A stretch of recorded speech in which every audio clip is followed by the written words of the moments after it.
محمد وعلى آله وصحبه أجمعين. اللهم صل على حبيبنا محمد وعلى آله وصحبه أجمعين. بسم الله الرحمن الرحيم. السلام عليكم ورحمة الله وبركاته. بسم الله الحمد لله والصلاة والسلام على حبيب الله وعلى آله وصحبه ومن والاه. سبحانك لا علم لنا إلا ما علمتنا إنك أنت العليم الحكيم ولا حول ولا قوة إلا بالله العلي العظيم. اللهم رب اشرح لنا صدورنا. Ya Allah, lapangkanlah hati-hati kami. Wa yassir lana umurana. Permudahkanlah segala urusan kami. Wahlul 'uqdatam min alsinatina. Bukakanlah ya Allah apa jua ikatan yang ada pada lidah-lidah kami. Yafqahu aqwalana, agar boleh difahami segala tutur bicara kami. Allahumma faqqihna fid din. Ya Allah, berikanlah kepada kami pemahaman di dalam urusan agama. Wa'allimna ta'wil, ajarkanlah kepada kami pemahaman Al-Quran. Allahumma inna nas'aluka ilman nafi'a. Kepadamu ya Allah kami meminta ilmu yang bermanfaat. Wa rizqan wasi'an tayyiba. Rezeki yang luas, melimpah ruah, lagi halal, bersih, suci. Wa amalan mutaqabbala. Amalan yang engkau terima daripada kami. Wa shifaan min kulli da', dan sembuh daripada segala jenis penyakit. Amin ya rabbal alamin. Ahlan kepada semua, selamat petang. Kita bertemu kembali dalam program Qalbun Salim, syarahan kepada penawar bagi hati. Penawar bagi hati.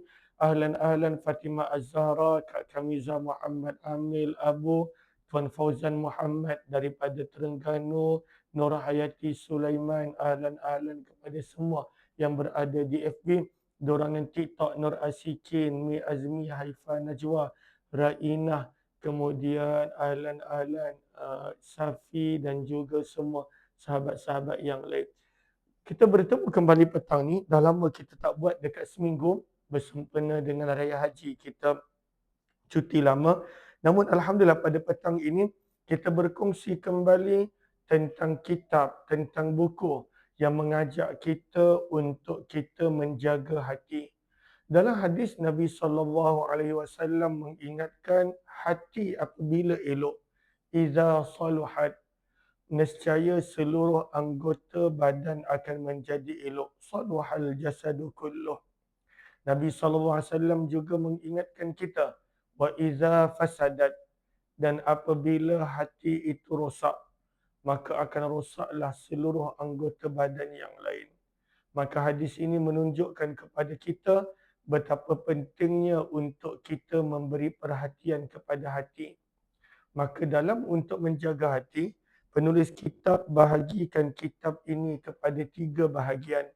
Maka bahagian yang pertama membicarakan dalam untuk menjaga hati, ianya ada kaitan dengan 7 anggota zahir yang perlu dijaga. Maka perlu untuk menjaga mata. Yang kedua, menjaga pendengaran. Yang ketiga, menjaga lidah percakapan. Yang keempat, menjaga perut. Yang kelima, menjaga kemaluan. Yang keenam dan tujuh, menjaga kedua kaki dan tangan. Maka ini bahagian pertama yang kita telah baca hampir lebih kurang 100 muka surat. Kemudian bahagian yang kedua kitab, penulis kitab menyebut, kalau kita nak menjaga hati, kita kena belajar at-takhalli. At-takhalli bermaksud kosongkan hati, terutamanya daripada 10 penyakit yang merosakkan hati. Maka dalam antara penyakit-penyakit hati tersebut, adanya marah, adanya hasad, adanya riak, adanya takabur, dan juga ada penyakit-penyakit hati yang lain. Kita saat ini berada pada bahagian yang ketiga kitab, iaitu proses at-tahalli, memperindah, memperhiaskan hati. Maka kita nak indah dan perhiaskan hati dengan apa? Maka ada 10 sifat mahmudah, 10 sifat terpuji yang kita kena pastikan hati kita ada. Maka yang pertama, kena ada sifat taubat, menyesali kesalahan, istighfar, memohon pengampunan. Yang kedua, kena ada sifat al-khawf, takut kepada Allah. Dan inilah benteng yang menyelamatkan manusia daripada dosa. Dalam perbahasan takut kepada Allah, kita bicarakan juga tentang sifat raja, kena berharap kepada Allah. Dan sifat yang ketiga yang kita kena ada adalah az-zuhud, kosongkan hati daripada pengaruh dunia. Ahlan, terima kasih banyak-banyak Siti Azmira. Moga Allah balas dengan rezeki yang melimpah ruah lagi berkah. Ahlan, Sabri Hashim, kemudian Abun dan juga Nik, Kak Ros. Terima kasih banyak-banyak ahlan kepada semua. Di ruangan FB, Fatimah Az-Zahra, Abu serta sahabat-sahabat yang lain. Maka pada siri yang sebelum ini, kita telah belajar apakah itu tahap-tahap zuhud, pangkat-pangkat zuhud. Maka kemudian kita telah belajar Allahumma salli ala Sayyidina Muhammad, 3 tanda zuhud. Apakah 3 tanda zuhud?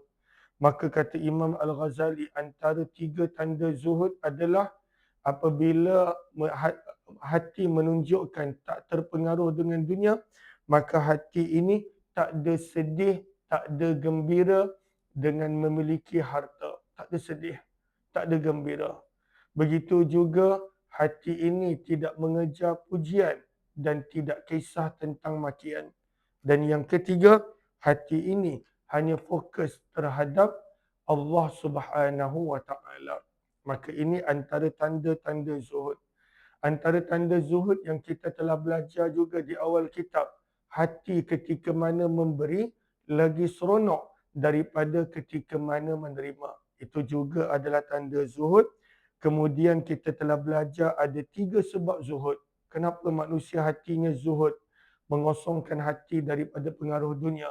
Ada sebabnya adalah kerana takutkan api neraka dan azab. Ada yang kerana mengutamakan akhirat. Dan ada yang ketiga, kerana ketika itu hatinya hanya melihat kebesaran Allah semata-mata. Maka itu adalah 3 tanda zuhud. Kita dah tiba muka surat 395, nota kaki 360. Nota kaki 360. Ahlan, Elisa, Siti, Sidi, kemudian Haifa, Najwa, ahlan, Cik Penglipo, terima kasih banyak-banyak. Moga Allah balas dengan rezeki yang melimpah ruah lagi berkah. Nurul Ain Izzati, Sutarman Widya di FB, Kak Marwani Ahmad, Yaya Lia dan juga sahabat-sahabat yang lain. Jom kita buka kepada yang ada kitab muka surat 395. Kalaulah yang di ruangan FB maka boleh dapatkan daripada ruangan komen. Maka kata penulis kitab, nota kaki 360. Ibnu Ujaibah berkata,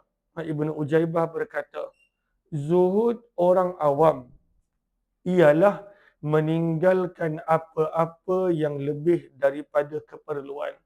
Itu orang awam. Maka orang awam dalam untuk melatih zuhud, apa jua yang lebih daripada keperluan maka dia tinggalkan. Maka itu adalah tahap zuhud orang awam. Kata Ibnu Ujaibah rahimahullah. Zuhud, golongan khawas, golongan yang special, golongan yang lebih tinggi adalah meninggalkan apa-apa yang menyibukkan diri daripada mendekatkan diri kepada Allah dalam semua keadaan. Maka ini level yang kedua. Maka level yang kedua zuhud adalah benda-benda yang menjadikan kita sibuk, kita leka, kita lalai daripada mendekatkan diri kepada Allah, maka kita tinggalkan, itulah zuhud. Maka orang awam masih lagi pada zahir, benda-benda yang tak diperlukan, jika ditinggalkan, maka itu adalah zuhud. Yang level kedua, benda-benda yang menyibukkan diri, maka itu adalah zuhud. Itu level khawas. Apakah level khawasul khawas? Ialah menjauhi pandangan kepada selain Allah pada setiap waktu. Maka level khawasul khawas zuhudnya adalah dia pastikan pandangan dia, zahir dan mata hatinya hanya melihat kepada kehebatan Allah, kebesaran Allah. Dia tak nampak pun kecuali hanya kehebatan Allah. Tak nampak apa-apa. Dia tak nampak ketika itu makhluk hebat. Dia tak nampak ketika itu kehebatan dunia. Dia tak nampak. Yang dia nampak hanyalah kehebatan Allah semata-mata. Dan itulah maqam ihsan juga yang Nabi SAW bersabda, kamu beribadah seolah-olah kamu melihat Allah Subhanahu wa taala. Maka kata Ibnu Ujaibah, ini adalah 3 level zuhud. Meninggalkan lebih daripada keperluan, maka itu adalah level orang awam. Meninggalkan benda yang menjadikan seseorang itu sibuk, maka daripada mengingati Allah, mendekatkan diri kepada Allah, maka itu adalah level al-khawas. Adapun khawasul khawas, dia meninggalkan semua benda dan dia hanya melihat segala-galanya, dan ketika itu melihat hanya kehebatan Allah. Sebab dalam hatinya hanya ada Allah. Dalam hatinya tak ada benda selain daripada Allah. Kata penulis kitab, zuhud merupakan sebab untuk sampai kepada Allah. Kerana hati tidak akan sampai kepada Allah jika hati masih bergantung kepada sesuatu selain yang dicintai oleh Allah. Maka untuk seseorang itu sampai kepada Allah, untuk seseorang itu dekat dengan Allah, perjalanan Alhamdulillah, minta maaf. Maka kata penulis kitab, untuk seseorang itu hatinya sampai kepada Allah, maka pada saat itu dia perlu kosongkan hatinya daripada selain daripada Allah. Dan proses mengosongkan hati daripada selain daripada Allah, tak bergantung kepada makhluk, tak nampak kehebatan makhluk, tak berharap kepada makhluk, tidak nampak makhluk boleh bagi manfaat mudarat, hanya fokus kepada Allah semata-mata, maka proses itulah yang dipanggil zuhud. Sebab itu kata penulis kitab, maka zuhud adalah asbab, adalah penyebab untuk seseorang itu sampai kepada Allah Subhanahu wa taala. Kenapa? Kerana sesuatu hati yang masih bergantung kepada selain Allah, maka ketika itu hati itu tidak akan sampai kepada Allah. Maka inilah proses kita nak kosongkan hati kita daripada dunia. Nak kosongkan hati kita daripada berharap kepada makhluk, meminta kepada makhluk. Nampak makhluk itu hebat, maka perlu hanya melihat kepada kehebatan Allah, kebesaran Allah, keagungan Allah.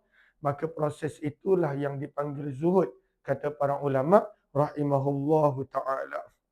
Allahumma salli ala Muhammad. Kata penulis kitab, muka surat 395. Cara mencapai zuhud mengikut ulama-ulama sufi, golongan sufi. Kata penulis kitab, mengetahui bahawa dunia hanyalah bayangan yang akan hilang dan khayalan yang palsu. Maka apakah hakikat dunia? Dunia ini akan hilang. Dunia ini akan hilang. Dan ianya hanyalah khayalan palsu. Firman Allah Subhanahu wa taala di dalam Al-Quran, Allah memanggil dunia sebagai mata'ul ghurur. Mata, kesenangan sementara.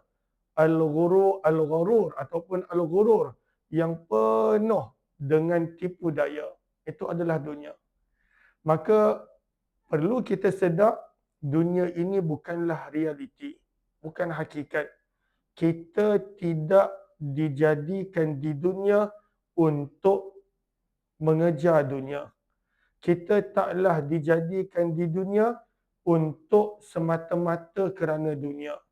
Bahkan Allah jadikan kita di dunia untuk membuat persediaan untuk akhirat.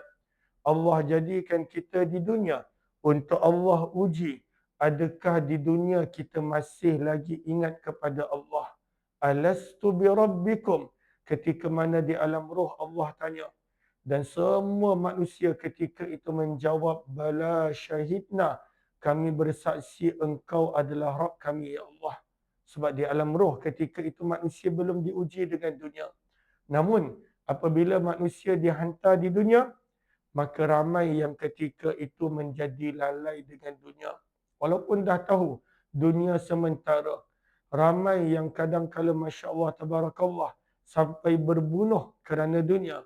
Walaupun tahu hakikat dunia itu adalah sementara dan ianya hanyalah khayalan yang palsu. Sebab itu Al-Quran menggunakan perkataan mata, kesenangan yang sementara. Al-Quran menggunakan perkataan tipu daya. Tipu daya. Maka itu adalah hakikat dunia.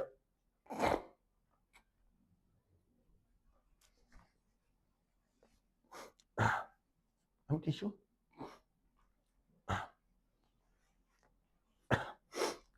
Kata penulis kitab, bagaimanakah cara untuk mencapai zuhud? Ahlan-ahlan kepada semua, kalaulah ada yang ingin untuk mendapatkan kitab sebagai rujukan, maka boleh dapatkan daripada beg kuning insya-Allah.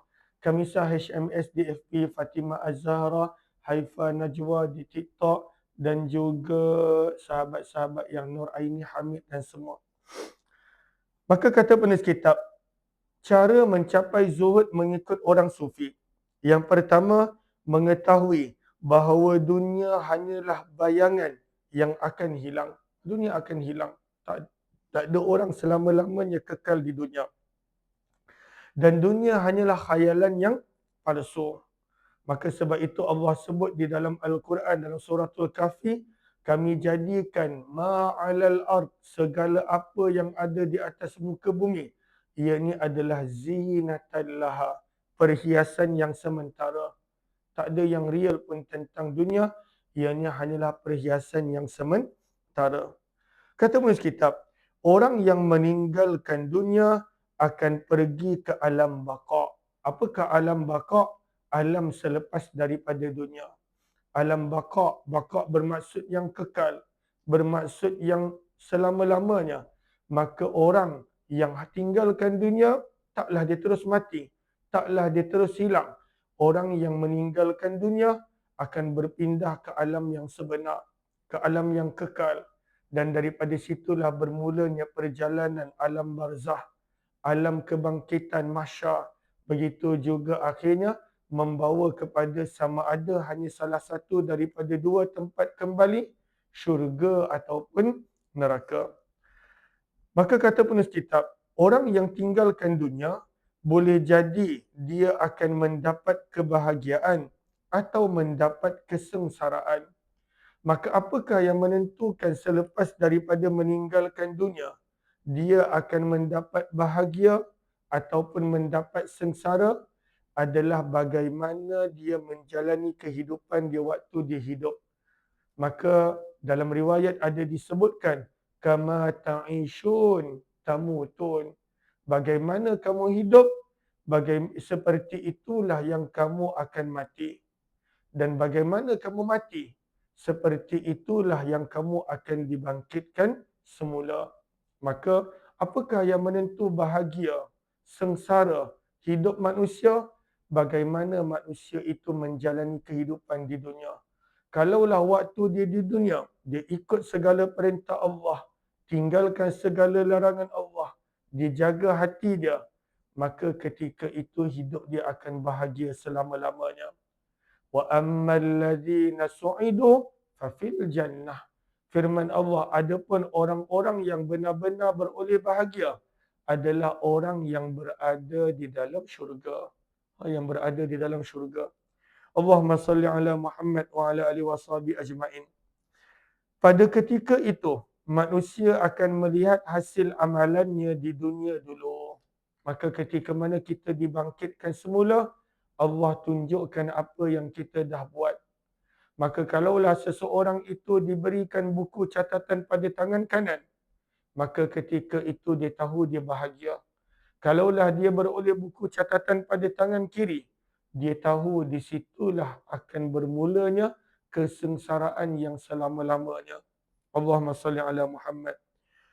Jika dia melakukan kebaikan waktu di dunia, maka dia akan mendapat kebaikan. Bahkan dalam Al-Quran Allah berfirman, فَمَنْ يَعْمَلْ مِثْقَالَ ذَرَّةٍ خَيْرًا يَرَهُ. sebesar zarrah kebaikan pun akan nampak hasilnya. Wa man ya'mal mithqala dzarratin syarran yarah. Dalam surah Az-Zalzalah, sebesar zarrah keburukan pun akan nampak balasannya. Jika dia melakukan keburukan, muka surat 396, maka dia akan mendapat keburukan juga.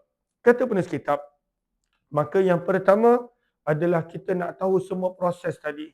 Bahawa kita tahu dunia ni sementara, ada kehidupan baqa yang kekal selepas daripada dunia, dan hendaklah bila kita hidup di dunia, kita hidup untuk berusaha akan akhirat kita.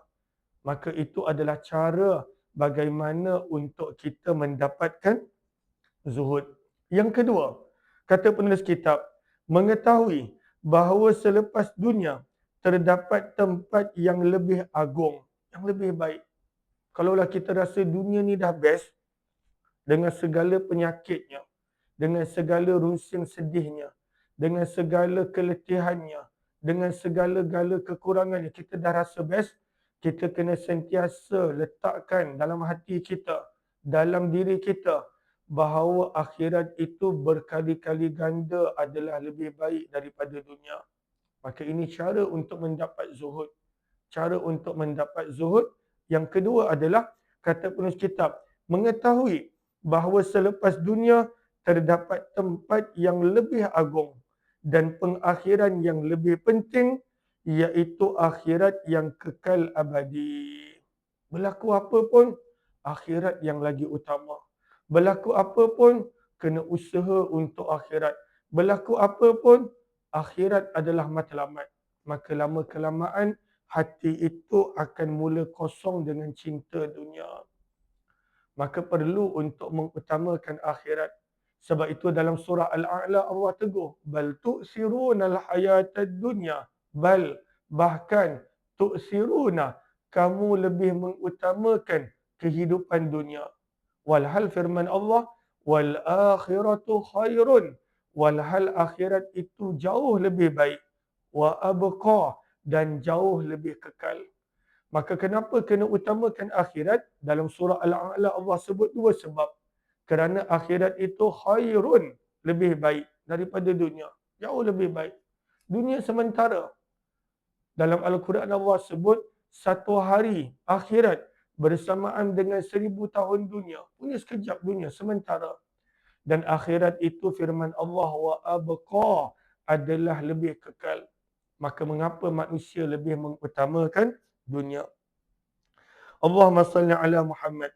Kata penulis kitab, hati hendaklah dipalingkan daripada dunia menuju kehidupan akhirat, iaitu syurga dan kenikmatan serta kecintaan kepada Allah. Maka apabila kita tahu akhirat lebih baik, apa yang kita perlu buat? Kita perlu ubah fokus hati kita. Hari ini fokus hati kita dunia semata-mata. Hari ini fikir risau hati kita dunia semata-mata. Hari ini gundah gulana kita hanya dunia semata-mata. Maka kita kena belajar palingkan, belajar divertkan hati kita untuk dua. Yang pertama, mengejar akan nikmat akhirat, kerana itu yang kekal. Dan yang kedua adalah mengejar kecintaan Allah, kerana itu adalah segala-galanya. Macam contoh, katakanlah saya tak tinggal di Malaysia. Katakanlah Allah takdirkan saya hidup untuk mencari rezeki, katakanlah dekat negara lain, berhijrah, duduk sorang-sorang, keluarga dekat Malaysia, kampung dekat Malaysia, mak ayah dekat Malaysia, tapi berhijrah, cari kerja ataupun pada waktu itu buat dekat negara lain. Maka tak adanya saya akan fokus untuk ketika itu buat rumah dekat tempat negara yang saya bekerja. Tak. Sebab memang itu bukan fokus saya. Fokus saya adalah cari duit untuk tempat yang nak tinggal, iaitu dekat Malaysia. Hantar balik Malaysia duit. Dekat tempat negara yang mungkin saya bekerja, mungkin ketika itu bilik kecil, mungkin aircon pun tak ada, mungkin pada waktu tu apa pun tak ada, wifi pun tak ada, apa tak ada. Sebab itu tempat singgah. Itu tempat sementara. Itu bukanlah matlamat dan tujuan hidup. Maka tujuan hidup dapat duit, nak hantar balik kepada keluarga, nak bina rumah di kampung. Maka ini adalah keadaan-keadaan yang kita nampak apabila manusia itu berhijrah. Dia tak akan fokus kepada tempat yang dia tinggal. Dia tak akan fokus. Allahumma salli ala Muhammad. Samalah kita di dunia. Maka kita tahu dunia ni sementara. Kampung kita adalah syurga. Tempat kembali kita adalah syurga.